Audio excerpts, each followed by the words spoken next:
জয় জগন্নাথ। জয় জগন্নাথ।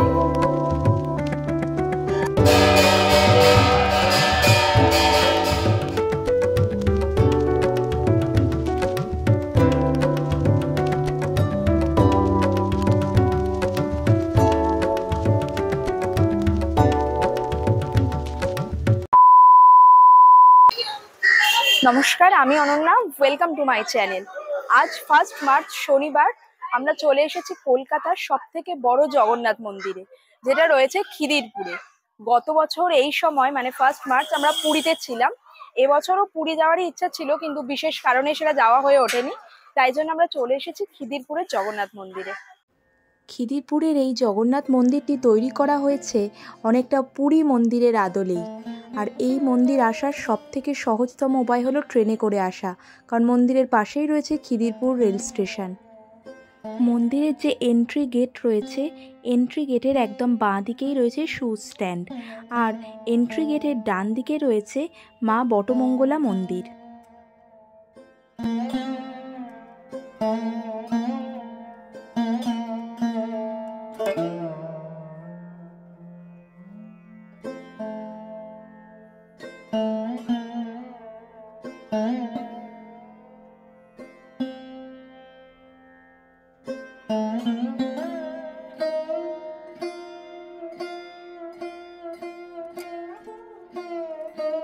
জগন্নাথ মন্দিরে ঢোকার মূল গেটের দুপাশেই রয়েছে দুটো সিংহ, এই জন্য একে বলা হয় সিংহদ্বার।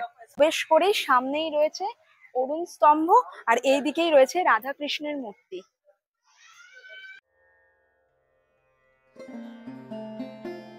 স্তম্ভের অপর দিকে রয়েছে তুলসী মাতার মূর্তি।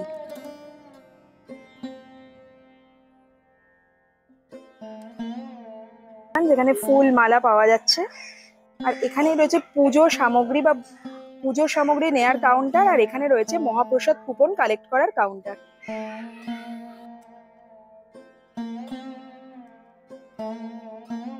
এখন 12টা বাজে। আমরা এসে আগেই মহাপ্রসাদের কুপনটা কালেক্ট করে নিয়েছি। আমরা ফোন করে দিয়েছিলাম সকালবেলা, ফোন করে জাস্ট নাম বললে আর মানে কজন আসছে সেটা বলে ওনারা একটা পেন্সিল বুকিং এর মতো বুকিং রাখেন। কোনো অ্যামাউন্ট আগে ডিপোজিট করতে হয় না।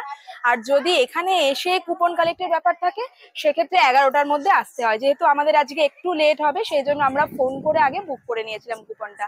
এসে এখানে যে মহাপ্রসাদের কুপন কাউন্টার আছে, সেখান থেকে কুপনটা কালেক্ট করে নিয়েছি। এবার তার পাশেই রয়েছে ভোগ সামগ্রীর কাউন্টার, সেখান থেকে পুজোর সামগ্রী কিনে তারপর প্রভুকে গিয়ে পুজো দিয়ে আসবো। মন্দিরে বসে ভোগপ্রসাদ গ্রহণ করলে কুপন মূল্য 150 টাকা জনপ্রতি। আর এই একই মহাপ্রসাদ যদি বাড়িতে নিয়ে যাওয়া হয়, তাহলে পার পার্সন মূল্য পড়বে 180 টাকা করে। আর পাশেই রয়েছে এখানে যেমন বললাম পুজোর সামগ্রী, এবার ভোগের কাউন্টার। এখান থেকে এবার আমরা পুজোর সামগ্রী কিনে নেব, তারপর জগন্নাথ দেবকে গিয়ে পুজো দেবো। 51 টাকারও তোমরা পুজো নিতে পারো বা 101 টাকারও পুজো নিতে পারো।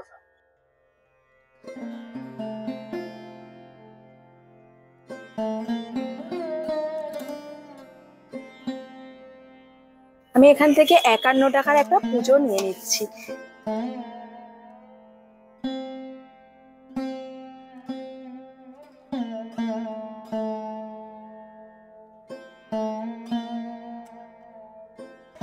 পুজো নিয়ে নিয়েছি, 51 টাকার পুজো নিয়ে নিয়েছি। তোমরা এখান থেকে চাইলে 51 টাকা অথবা 101 টাকার পুজো নিয়ে নিতে পারো। আর পাশেই ফুলের দোকান রয়েছে, সেখান থেকে তোমরা প্রভুকে পুজো দেওয়ার জন্য ফুল মালাও কালেক্ট করতে পারবে। কত টাকা করে? 20 টাকা, 20 টাকা, 10 টাকা। আচ্ছা, মালা সবসময় সমান হবে। আচ্ছা আচ্ছা, 10 টাকা 20 টাকা এখন এরকম রয়েছে। তো এইটা কত? এটা এটা 15 টাকা। এটা 15 টাকা। আচ্ছা, এটা 20 টাকা, কখনো 25 টাকা। আচ্ছা আচ্ছা, ঠিক আছে, নিচ্ছি না। শুনেই নিলে এখানে 10 টাকা, 15 টাকা, 20 টাকার মধ্যে তোমরা মালা পেয়ে যাবে। এবার সিজন ওয়াইজ এখন যেহেতু গাঁদা ফুল মোটামুটি অ্যাভেলেবেল রয়েছে, 15-20 টাকা, না হলে কখনো কখনো 25 টাকাও হয়। আমি এখান থেকে 3টে মালা নিয়ে নিলাম।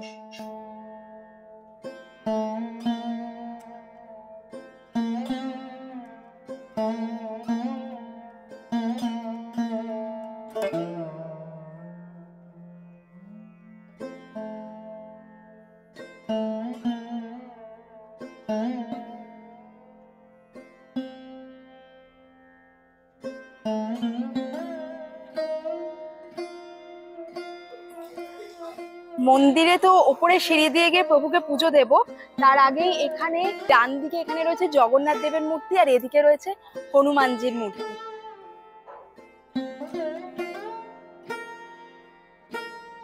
ভিডিওর শুরুতেই তো বললাম আমাদের এই দিন পুরীতে থাকার কথা ছিল। পুরীর প্ল্যানটা ক্যান্সেল হওয়ায় একেবারেই মন খারাপ হয়ে গেছিল। কিন্তু বলে না, প্রভু যদি দর্শন দিতে চান ঠিকই তার দর্শন পাওয়া যায়। খিদিরপুর জগন্নাথ মন্দিরে গিয়ে মন প্রাণ দিয়ে প্রভুকে দর্শন করলাম।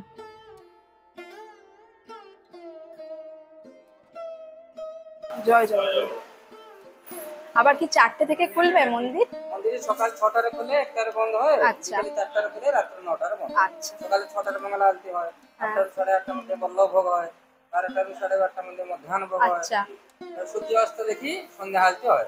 আচ্ছা এবার 6টায় সন্ধ্যা আলতি হচ্ছে, পরে রাত্রে পরে 8টা 8:30টার মধ্যে পরে শয়ন আলতি হবে, গীত গোবিন্দ পাঠ হবে, তারপরে প্রভু শয়ন হবে। আচ্ছা 9টার সময়। মহাপ্রসাদ জন্য একদিন আগে ফোন করে বলবো। হ্যাঁ ফোন করে বলে দিতে হবে।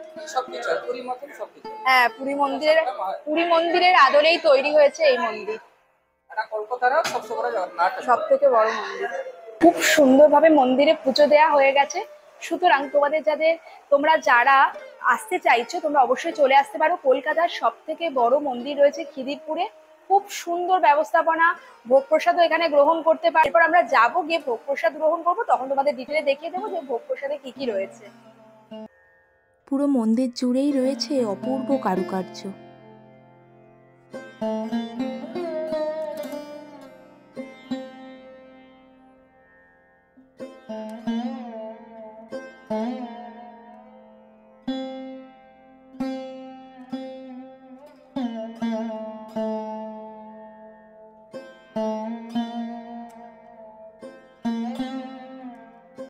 ঘড়িতে তখন দুপুর 12:30।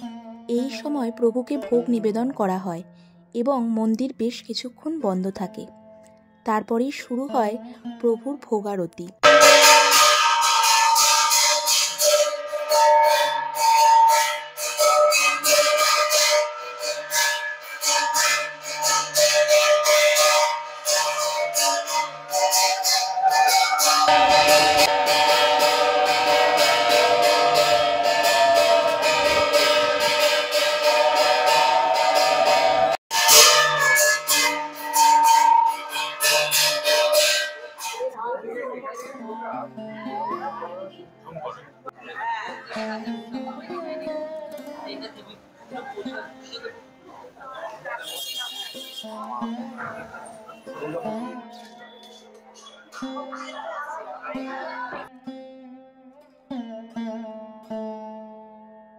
ঠাকুরকে যে ভোগ নিবেদন করা হলো সেই আসল ভোগ এখন ভক্তদের মধ্যে বিতরণ করা হচ্ছে।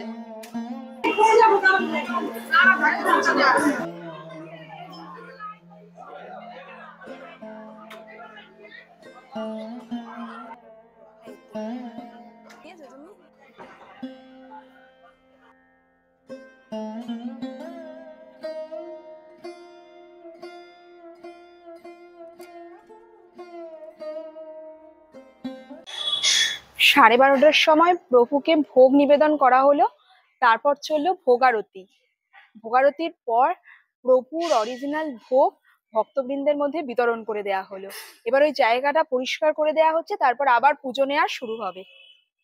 ঠাকুরমশাই থেকে জেনে নিলাম 1টা 10-15 অবধি আবার পুজো নেওয়া হবে, তারপর দুপুরের টাইমটা মন্দির বন্ধ থাকবে, আবার 4টের সময় খুলবে।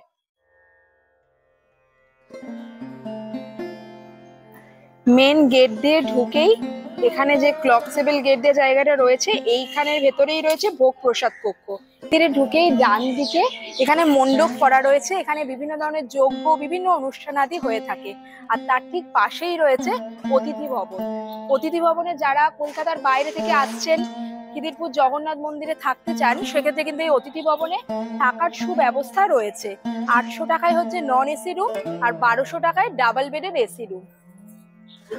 1টা বাজে, এবার ভোগ বিতরণ শুরু হলো। আমরা যাব, দিয়ে ভোগ প্রসাদ গ্রহণ করবো।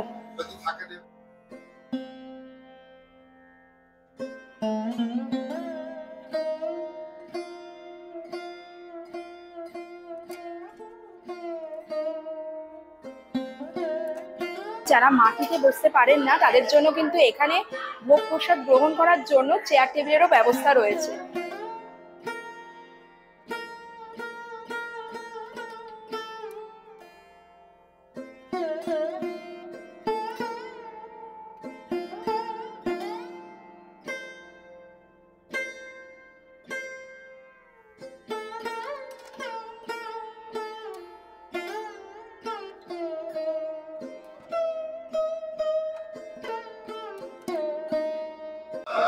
খেতে শুরু করার আগে তোমাদের দেখিয়ে দিচ্ছি ভোগ প্রসাদে কি কি রয়েছে।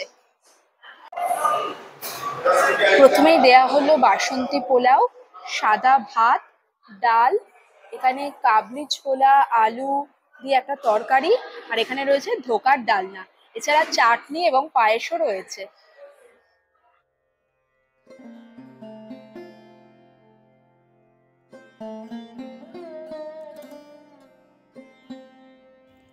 মোটামুটি 1:30 থেকে ভোগ প্রসাদ বিতরণ শুরু হয়, আর এই সময় কিন্তু মূল মন্দির বন্ধ থাকে। আবার খোলা হয় বিকেল 4টের সময় এবং খোলা থাকে রাত্রি 9টা অবধি।